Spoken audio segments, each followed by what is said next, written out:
savoir, il ne faut pas non plus ignorer que nous avons les gouvernants d'un État où les institutions ne sont pas aussi fortes qu'aux États-Unis, où vous pouvez revendiquer des choses et qu'on vous les accorde.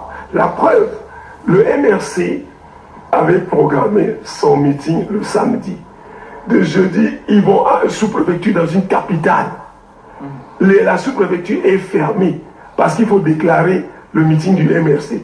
Le MRC a requis les services d'un huissier de justice qui est venu passer du temps là de 10h à 15h30 sans qu'on ouvre le bureau d'une sous-préfecture dans la cité capitale un jour ouvrable. Vous vous imaginez? Évidemment parce qu'il faut refuser de recevoir la déclaration de manifestation de MRC. Tout cela démontre qu'on a un gouvernement qui est très réticent à faire un peu, à lâcher un peu du lest. C'est-à-dire qu'un gouvernement qui est toujours sourd aux revendications des gens. Et c'est pour ça que ces gens, ces criminels, vont jusqu'à égorger en mondovision, tout simplement pour frapper les esprits. Leur objectif, c'est de frapper les esprits, afin qu'on dise qu'au Cameroun, le gouvernement fait rien.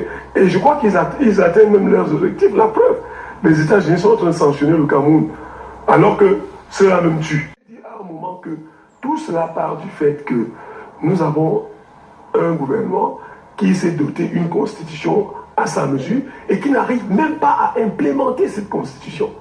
Je vous ai dit, dernièrement, après le grand dialogue, certes, les gens disent que ça ne valait pas la peine. Je dis non, le grand dialogue a pris des résolutions, des recommandations. Et le chef de l'État est le seul, il n'y a pas qui détient tous les leviers du pouvoir ici. Il peut à lui seul aller au-delà des recommandations du grand dialogue sans que personne lui demande des explications. Alors s'il veut vraiment que la paix revienne dans ce pays, et la balle est dans son camp, je le dis toujours, c'est à lui à prendre des mesures, et sans retarder, parce que depuis le grand dialogue, combien de personnes on a déjà tué?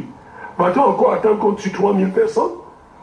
Ou pour alors peut-être cette fois-là organiser le dialogue inclusif qu'exige l'Union européenne et les autres?